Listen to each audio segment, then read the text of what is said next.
Good morning students. हमारा जो topic चल रहा है वो चल रहा है शेयर कैपिटल का। और जो आपकी सेकंड बुक है इसमें है आपके चैप्टर का नाम company account issue of shares. शुरू के सभी वीडियोस आप देख चुके हैं। आज मैं आपको फॉरफीचर ऑफ शेयर के जो है क्वेश्चन करवाने जा रहा हूँ। हालांकि इसके बारे में हम पहले पढ़ चुके हैं। ठीक है, मैं आपको अभी इलस्ट्रेशन नंबर 37 के बारे में बताने जा रहा हूँ। इलस्ट्रेशन 37, 38 और 39 इस वीडियो में आपको इन 3 क्वेश्चन के बारे में बताऊंगा। ठीक है, तो आप लोग अपनी बुक में ये टॉपिक निकाल सकते हैं। क्लियर? तो जैसे मैं अब आपको बताने जा रहा हूँ, क्वेश्चन आपको दिख रहा है साफ साफ। कहता है, देखिएगा, A limited forfeited 400 shares of Anil of ₹10 each fully called up for non-payment of final call of ₹2 per share। ठीक है, पहले हम फॉरफीचर को अलग करेंगे और रीइशू का केस अलग करेंगे, क्योंकि इनको दोनों को मैंने आपको अलग अलग बताया है। तो सबसे पहले हम लोग फॉरफीचर का केस पढ़ेंगे।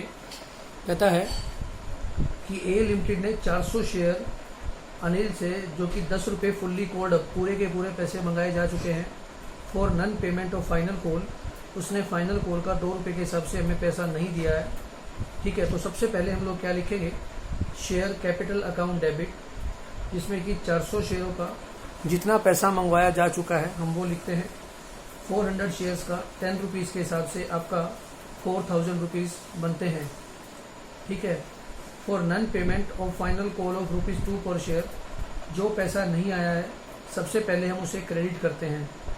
आपको ये पता है कि 10 का ₹10 कॉल अप किया जा चुका है, और जो पैसा हमारे को रिसीव नहीं हुआ है उसे हम क्रेडिट कर देते हैं, जिसमें कि 400 शेयर्स को ₹2 के हिसाब से 802 शेयर फाइनल कॉल के हिसाब से हमने क्या कर दिया, क्रेडिट कर दिया। इसका मतलब है कि आपको कितने पैसे मिल चुके हैं, आपको ₹8 के हिसाब से पैसा मिल चुका है, जो कि आपके लिए एक तरह का प्रॉफिट है। तो उसे हम क्रेडिट कर देते हैं 2 शेयर फॉरफीचर के नाम से। तो 400 शेयर्स को ₹8 के हिसाब से 3200 आपने क्या कर दिया, क्रेडिट कर दिया। तो ये तो थी आपकी शेयर फॉरफीचर की एंट्री। ठीक है, इसके बाद कहता है कि हमने ये रीइशू करे हैं सुनील को as fully paid up for ₹10 per share. यहाँ पर हमें एक बात का ध्यान रखना है कि लास्ट में फुल्ली पेड अप बोला गया है या नहीं बोला गया है।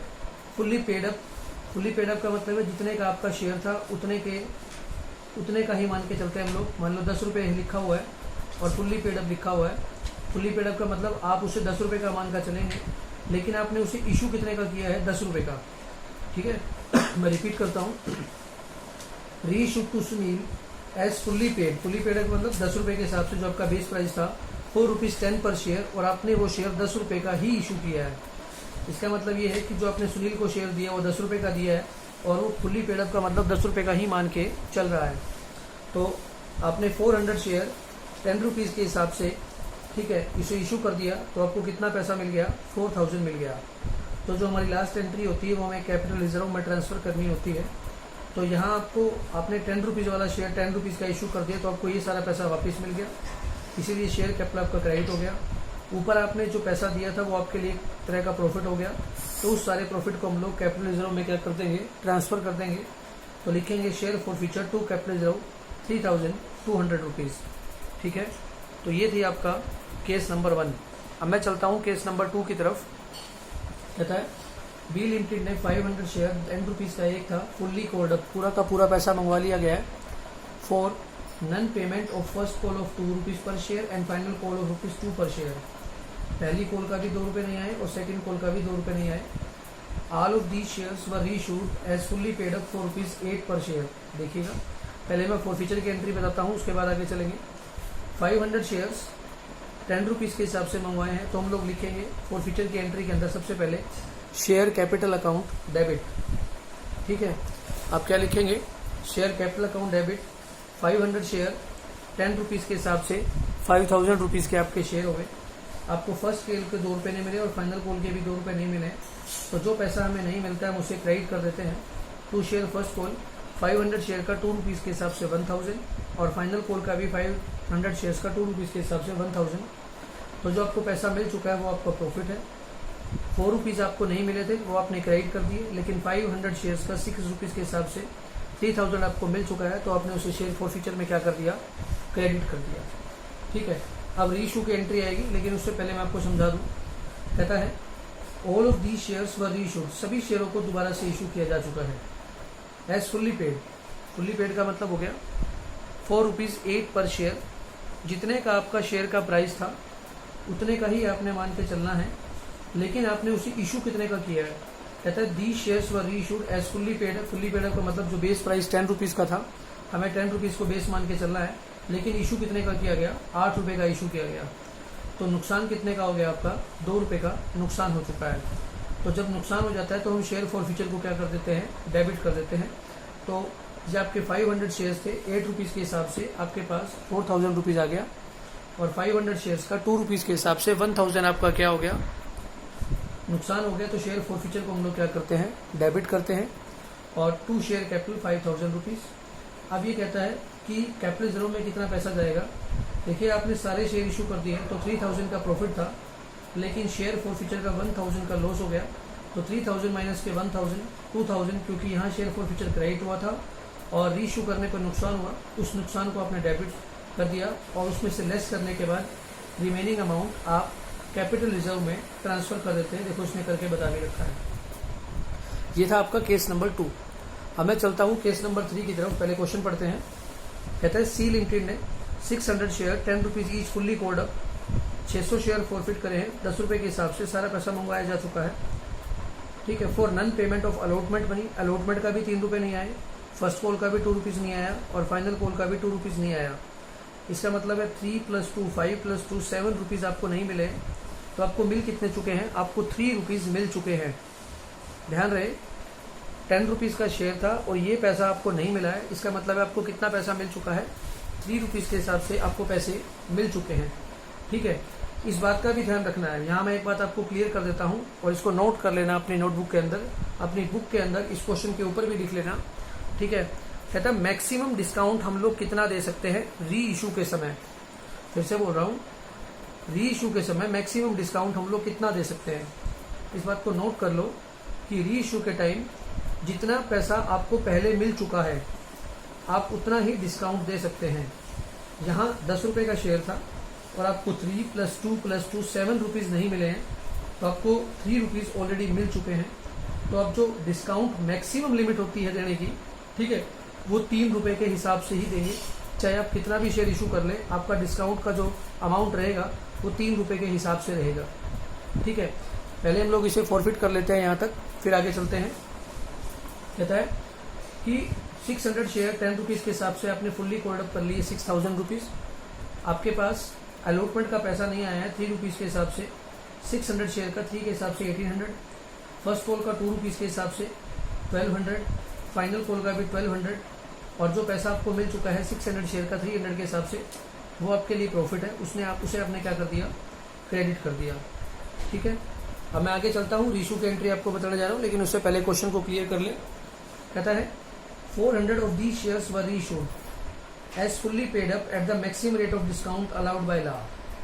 कहता है 400 शेयरों को मैंने फिर से रीइशू कर दिया as fully paid up. Fully paid up का मतलब है ₹10 का शेयर मानते हुए, और मैक्सिमम डिस्काउंट दे दिया, जो कि कानून के अकॉर्डिंग दे सकते हैं हम लोग। और आपको मैंने अभी भी बताया है कि हम डिस्काउंट दे कितना सकते हैं, जितना पैसा आपको ऊपर मिल चुका है, जितने रुपए के हिसाब से, आपको ₹3 के हिसाब से ऑलरेडी मिल चुका है, तो आप जो मैक्सिमम डिस्काउंट है वो ₹3 के हिसाब से ही दे सकते हैं।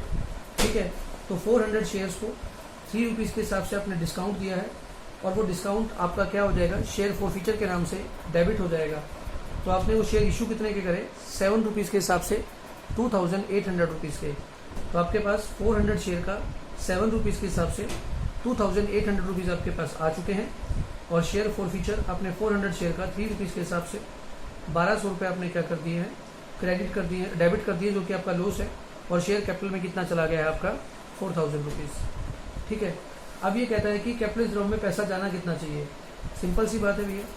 ठीक है, हमें इसे निकालना पड़ेगा। कहता है कि जब मैंने 600 शेयर फॉरफिट करे हैं, जब आपने 600 शेयर्स को फॉरफिट किया है, तो फॉरफिट करते हुए, नोट कर लीजिएगा, फॉरफिट करते हुए आपको 1800 का प्रॉफिट हुआ है। जब आपने 600 शेयर्स को फॉरफिट किया है, तो आपको 1800 का क्या हुआ है, प्रॉफिट हुआ है, आप चेक कर सकते हैं। ठीक है, ये 1800 का आपका क्या है, प्रॉफिट दिया हुआ है। और तो आपका एक शेयर के ऊपर कितना प्रॉफिट हो गया, एक शेयर के ऊपर आपको 1800 डिवाइड में 600, 3 रुपीज़ का क्या हो गया, प्रॉफिट हो गया। ठीक है, तो आपने 400 शेयर इशू करे हैं, री इशू, तो 400 के 3 के हिसाब से आपको 1200 रुपये का क्या मिलना चाहिए था, प्रॉफिट मिलना चाहिए था। ठीक है, लेकिन री इशू करते हुए आपको 1200 रुपये का ही क्या हो गया, लॉस हो गया। तो 1200 का लॉस होने के बाद कैपिटल रिजर्व में पैसा क्या जाएगा, जीरो जाएगा। मैं आपको यहाँ क्लियर कर देता हूँ। शेयर फॉरफीचर के अंदर जितना पैसा क्रेडिट होता है उसमें से अगर री इशू के समय आपने किसी प्रकार का डिस्काउंट दिया है तो उस पैसे में से हम उसे क्या करते हैं, लेस कर देते हैं, और रिमेनिंग जो अमाउंट होता है वो कहाँ जाता है, कैपिटल रिजर्व में। फिर से बोल रहा हूँ, शेयर फॉरफीचर में फॉरफिट के समय में जो क्रेडिट का अमाउंट होता है और री इशू के समय जो नुकसान होता है उसको माइनस करने के बाद जो रिमेनिंग अमाउंट होता है वो कैपिटल रिजर्व में जाता है। और ध्यान रखना, री इशू के टाइम पर जितने शेयर आप इशू कर रहे हो, जैसे मैंने 600 में से केवल 400 शेयर यहाँ इशू किए हैं, तो आपको पहले 400 का हिसाब से प्रॉफिट निकालना पड़ेगा। तो इसका मतलब है कि आपको यहाँ प्रॉफिट कितने का हुआ, 1200 का, और री इशू के समय आपको 1200 का लॉस हो गया, तो आपका बैलेंस कहाँ जाएगा, 0 रुपीज़ जाएगा। बस यही बात आपको यहाँ मैंने समझानी थी। आगे चलते हैं। देखिए, डी लिमिटेड कहता है 800 शेयर्स 10 रुपीज़ के हिसाब से फुल्ली कोल्ड अप, जिसमें होल्डर ने जो है ना एप्लीकेशन मनी और 3 रुपीज़ पर शेयर जो है ना पे करी है। इसके अलावा उसने कुछ भी पैसा नहीं दिया है। 800 शेयर 10 रुपये के हिसाब से पूरे पैसे मंगवाए जा चुके हैं, तो 800 शेयर का 10 रुपीज़ के हिसाब से 8000 रुपीज़ हो गए। और आपको जो है केवल कितना पैसा मिला है, 300 के हिसाब से एप्लीकेशन का मिला है, तो वो आपका 800 शेयर का 3 के हिसाब से 2400 क्रेडिट हो जाएगा। और जो पैसा नहीं मिला है 800 शेयर का 7 रुपीज़ के हिसाब से 5600, जिसमें कि हमने कॉल इन एरर्स क्या कर दिया, क्योंकि सारा इकट्ठा दिखा दिया इसने, पैसा जो नहीं मिला है वो क्रेडिट कर दिया गया है। नेक्स्ट एंट्री में इसी के अंदर ही आपको दिखा रहा है री इशू की। कहता है कि आपने 800 शेयर्स को फॉरफिट किया था, लेकिन उसमें से केवल 500 शेयर्स को री इशू किया है, और वो भी 11 रुपये के हिसाब से इशू किया है as fully paid up. Fully paid up का मतलब है 10 रुपये का शेयर था और हमने इशू कितने का करा है, री इशू डेट 11 रुपीज़ पर शेयर। इट मीन्स कि आपने प्रीमियम पर इशू कर दिया है, तो आपको यहाँ प्रॉफिट हो गया है। तो 500 शेयर्स का 11 रुपीज़ के हिसाब से 5500 आपके पास आ गया है। 2 शेयर कैपिटल 5000 रुपीज़ और सिक्योरिटी प्रीमियम का 500 रुपीज़ आ गया। अब सवाल आता है कि कैपिटल रिजर्व में कितना पैसा जाएगा। देखिए, जब आपने फॉरफिट किए थे तब आपको 800 शेयर्स फॉरफिट किए थे, तो 800 का आपको प्रॉफिट कितने का हुआ, 2400 का। तो एक शेयर के ऊपर आपको 3 रुपीज़ का बेनिफिट हुआ। तो 500 के ऊपर आपको कितने का बेनिफिट होना चाहिए था, 3 रुपये के हिसाब से 1500 रुपये। और री इशू के समय में आपको कोई भी लॉस नहीं हुआ है, तो ये 1500 का 1500 कहाँ जाएगा, कैपिटल रिजर्व में जाएगा। तो ये सारा पैसा कहाँ चला गया है, कैपिटल रिजर्व में चला गया है।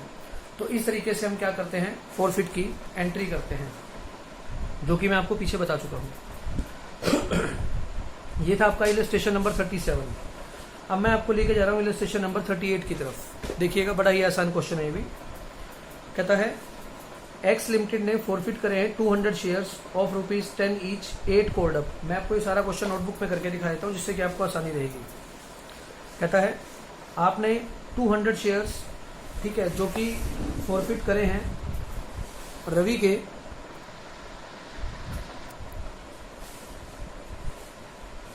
8 रुपये कोल्ड अप किया गया है, on which he had paid application and allotment money of ₹3 per share. Application और अलॉटमेंट मनी का इसने टोटल रुपीज़ हमारे को 3 रुपये दिए हैं, मतलब हमारे को 5 रुपये नहीं मिले हैं। ठीक है, उसके बाद री इशू की एंट्री है, री इशू की एंट्री हम बाद में करेंगे, पहले फॉरफिट की करके बताते हैं। देखिए, 200 शेयर्स का 8 के हिसाब से मैंने आपको बताया था कि सबसे पहले आप क्या लिखते हैं, शेयर कैपिटल अकाउंट डेबिट। यहाँ आप क्या लिखते हैं, number of share forfeited multiply cold up amount. आपने कितने शेयर फॉरफिट करे हैं, 200 शेयर फॉरफिट करे हैं। 8 रुपीज़ के हिसाब से आपने कॉल किया है, जितना पैसा कॉल किया जाता है उतना ही लिखा जाता है। डेबिट में लिख दिया हमने 1600 का, ठीक है। फिर जो पैसा नहीं आता है वो क्रेडिट कर दिया जाता है। इसने उसमें से केवल 3 रुपीज़ ही क्या करे हैं, पे करे हैं, तो जो पैसा नहीं आया है हम उसे क्या कर देंगे, क्रेडिट कर देंगे। ठीक है, तो जब क्रेडिट करेंगे तो उसने कहा है क्वेश्चन में कि एप्लीकेशन और अलॉटमेंट का पैसा आ गया, तो जो पैसा नहीं आया है वो कॉल्स का नहीं आया है, तो हम लिखते हैं टू कॉल्स इन एरर, जो कॉल्स का पैसा नहीं आया है। 200 शेयर्स का उसने 3 रुपीज़ पे कर दिया, तो 5 रुपीज़ के हिसाब से उसने पे नहीं किया है, वो अमाउंट हमने क्या कर दिया, क्रेडिट कर दिया। और जो पैसा आ चुका है, मिल चुका है, वो हमारे लिए एक तरह का बेनिफिट हो गया। जो पैसा वो हमारे को दे चुका है वो हमने जब्त कर लिया, फॉरफिट कर लिया। फॉरफिट को बोलते हैं जब्त कर लेना। 200 शेयर्स का 3 रुपीज़ के हिसाब से 600 रुपीज़ आपने क्या कर दिए, फॉरफिट कर दिए। क्लियर हो गया होगा शायद, ठीक है। इसके बाद मैं अब आपको रीइशू की एंट्री करके बताने जा रहा हूँ। कहता है इस क्वेश्चन के अंदर आपको बता रहा है कि out of this only 100 shares were reissued as fully paid up for ₹8 per share. आपने जो 200 शेयर फॉरफिट करे हैं उसमें से केवल 100 शेयर्स को ही रीइशू किया है एज फुल्ली पेड अप का मतलब 10 रुपये के हिसाब से। बेशक उसने 8 करोड़ का रखा है, हमारा इससे कोई मतलब नहीं है। फुल्ली पेड का मतलब है कि आपका शेयर 10 रुपये का था और आप 10 रुपये का ही मान के चलेंगे। ₹4 पर शेयर उसने 8 रुपये के हिसाब से इशू कराया है। ये कहना चाहता है कि 100 shares were reissued eight ₹8 per share fully paid up मतलब 10 रुपये का शेयर था और आपने उसको 8 रुपये का क्या किया है, इशू किया है। तो आप क्या लिखेंगे, रीइशू के टाइम पे बैंक अकाउंट डेबिट 100 शेयर्स का 8 रुपीज़ के हिसाब से 800 रुपीज़ आपके पास क्या है, आ चुके हैं। और रीइशू करने पर आपको जो लॉस हुआ है उस लॉस में आप शेयर फॉरफीचर को क्या करते हैं, डेबिट करते हैं। 100 के हिसाब से 2 रुपीज़ के हिसाब से 100 शेयर का 200 रुपीज़ हो गया। और मैं यहाँ पे क्या लिखूँगा, 2 शेयर कैपिटल अकाउंट, यहाँ टोटल अमाउंट आपका आ जाएगा 1000 रुपीज़। अब आपको निकालना है कि मुझे कैपिटल रिजर्व में कितना पैसा ट्रांसफ़र करना है। सिंपल सी बात है, जहाँ आपने 200 शेयर फॉरफिट करे थे लेकिन रीइशू के टाइम में केवल 100 शेयर रीइशू पर रखे हैं, तो सबसे पहले आप क्या करेंगे, 100 शेयर का प्रॉफिट निकालेंगे। जब 200 शेयर्स को फॉरफिट किया था तो आपको प्रॉफिट कितने का हुआ, 600 रुपीज़ का। तो एक शेयर के ऊपर आपको बेनिफिट कितने का हो गया, 3 रुपये का। तो 100 शेयर के ऊपर आपको कितना प्रॉफिट होना चाहिए था, 300 रुपये का। मैंने आपको बताया था जो 300 रुपीज़ का जो प्रॉफिट आ गया है उसमें से अगर रीइशू के समय कोई नुकसान है तो उसको हम डेबिट कर देते हैं, यानी कि माइनस कर देते हैं 200 रुपये। तो जो आपका कैपिटल रिजर्व में पैसा जाएगा वो कितना जाएगा, 100 रुपीज़ जाएगा। तो आप यहाँ एंट्री लिखेंगे, share forfeiture account debit to capital reserve, और ये पैसा आपका कितना जाएगा, 100 रुपीज़ आपका कैपिटल रिजर्व में ट्रांसफ़र हो जाएगा। ये आपका इलस्ट्रेशन नंबर 38 का पार्ट 1 था। अब मैं आपको इलस्ट्रेशन नंबर 38 का पार्ट 2 कराने जा रहा हूँ। मेरे हिसाब से समझ में आ गया होगा सभी को। देखिएगा, कहता है कि वाई लिमिटेड ने फॉरफिट करे हैं 300 शेयर्स 10 ईच 7 कॉल्ड अप। देखो 10 रुपये का शेयर था लेकिन 7 रुपये ही कॉल्ड करे हैं।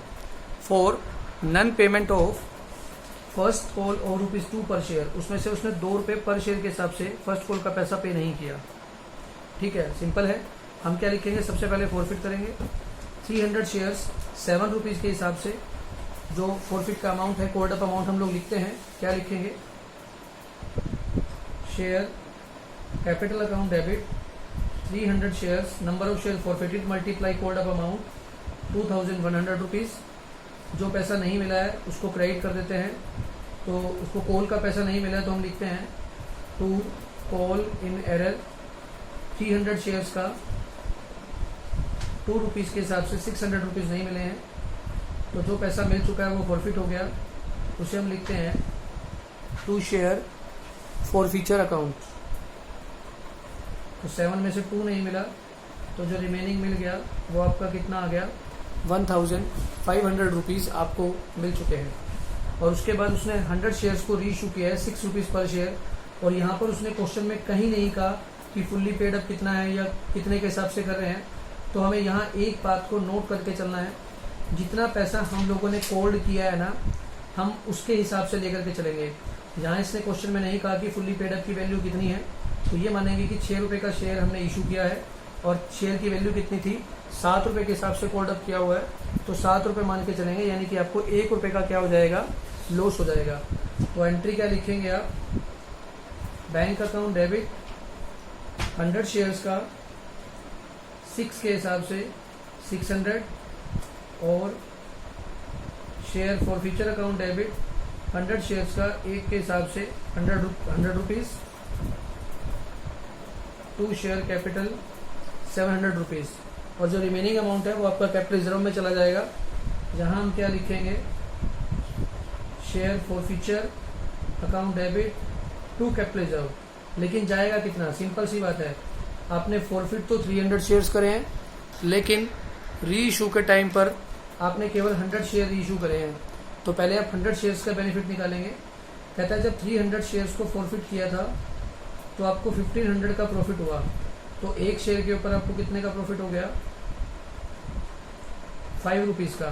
तो 100 के ऊपर कितना होना चाहिए, 100 × 5 500 का, लेकिन री इशू के टाइम पर आपको 100 का लॉस हो गया, तो 500 माइनस के 100, जो रिमेनिंग अमाउंट जाएगा कैपिटल रिजर्व में वो 400 रुपीज़ जाएंगे।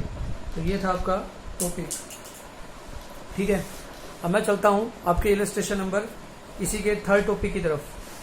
कहता है जेड लिमिटेड ने 600 शेयर है 10 के हिसाब से, on which first call of 3 per share was not received, the second and final call of 2 per share net has not been called. कहता है कि सेकेंड और फाइनल कॉल जो कि 2 रुपये की है उसको तो कॉल नहीं किया गया है, और फर्स्ट कॉल का 3 रुपये नहीं आया है। ठीक है, तो 3 ये तो कॉल नहीं किया, इसका मतलब है कि 8 रुपये तक वो कॉल कर चुका है, और 3 रुपीज़ के हिसाब से जो है फर्स्ट कॉल का पैसा नहीं आया है। तो हमारे पास पैसे कितने आ गए, हमारे पास पैसे आ गए केवल 5 रुपये के हिसाब से। 10 रुपये का शेयर था, 3 रुपये रिसीव नहीं हुए।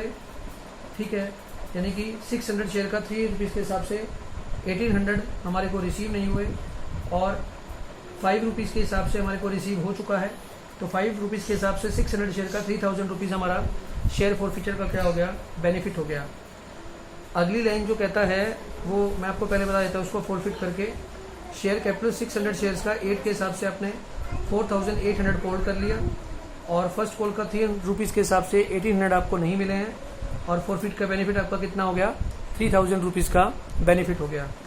लेकिन री इशू करते हुए री इशू की लाइन पढ़नी है, out of this 200 shares were issue as ₹8 paid up for ₹7 per share. देखिए यहाँ नोट कीजिएगा, कहता है कि 200 share were issued as 8 paid up. 8 paid up का मतलब है कि आपके शेयर का जो प्राइस है वो 10 रुपये था, लेकिन आपने उसे इशू कितने का किया वो लास्ट में चेक करते हैं, ₹7 पर शेयर। तो मतलब 200 शेयर 7 रुपये के हिसाब से इशू किए गए, जबकि आपके शेयर की वैल्यू कितनी थी, 8 रुपये की थी। तो आपको नुकसान 1 रुपये का होगा। जहाँ ध्यान रख लेना, 10 रुपये मत मान लेना, क्योंकि इसने क्वेश्चन में क्लियर कह दिया कि आपको 8 पेड अप ट्रीट करना है। तो जब 8 पेड अप ट्रीट करना है तो हमारे को इसका मतलब ये है कि 1 रुपये का नुकसान हुआ है। 7 रुपये का हमारा शेयर था, 8 रुपये का शेयर था, 7 रुपये के हिसाब से इशू किया है। तो बैंक अकाउंट डेबिट 200 शेयर 7 के हिसाब से 1400, 1 रुपये के हिसाब से 200 का लॉस, और शेयर कैपिटल जब आपने 600 फॉरफिट किए तो आपको 3000 का प्रॉफिट हुआ था, मतलब 5 रुपये के हिसाब से। तो 200 शेयर्स का आपको 5 रुपये के हिसाब से कितना बेनिफिट होना चाहिए था, 1000 का बेनिफिट होना चाहिए था।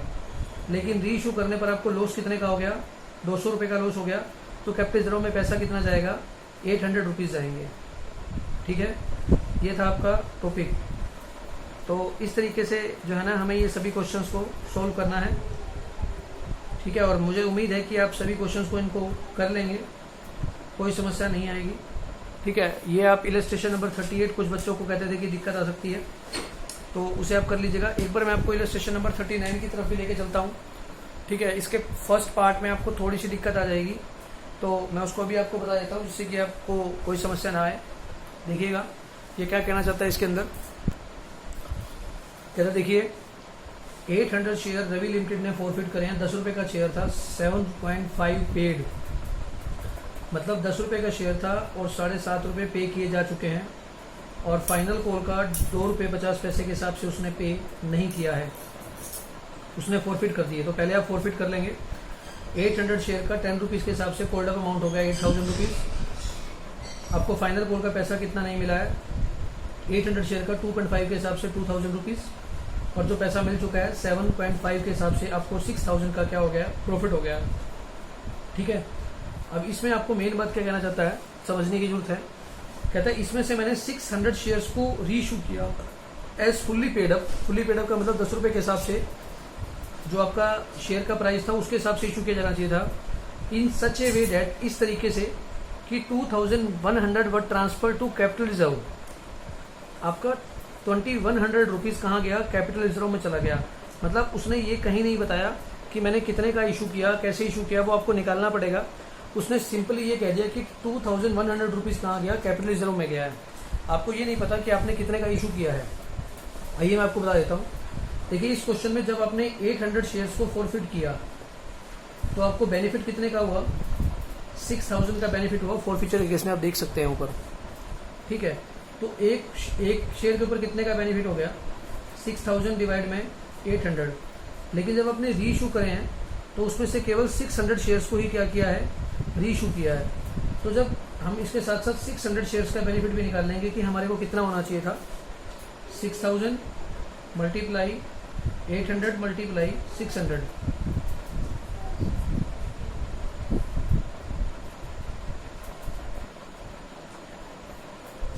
तो जो आपको बेनिफिट होना चाहिए था वो आपको बेनिफिट होना चाहिए था 4500 रुपीज़ का 600 शेयर्स को री इशू करने पर। ये आपको क्या होना चाहिए था? प्रॉफिट होना चाहिए 4500 का।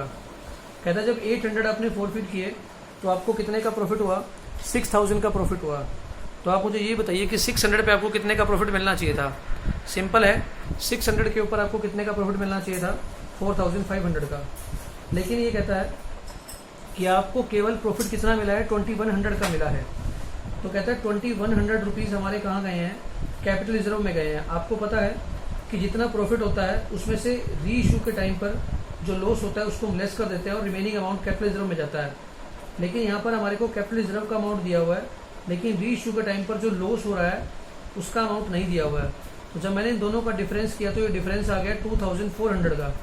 यानी कि री इशू करने पर मुझे 2400 का क्या हुआ है? लॉस हुआ है। तो अब आपको यहाँ ये भी देखना है कि आपको टोटल जो लॉस हुआ है वो 2400 का हुआ है और आपने जो री इशू करे हैं वो कितने शेयर री इशू करे हैं? 600 करे हैं। तो इसका मतलब एक शेयर के ऊपर आपको कितने का लॉस हुआ है? 4 रुपये का। और क्वेश्चन में क्लियर कह रखा है कि भैया आपने री इशू करते हुए फुल्ली पेड अप माना है। फुल्ली पेड अप का मतलब 10 रुपये माना है। तो आपको 4 रुपये का तो क्या हो गया? लॉस हो गया, जबकि शेयर का प्राइस कितना था? 10 रुपये का था। तो इसका मतलब है कि आपने वो इशू कितने का करा है?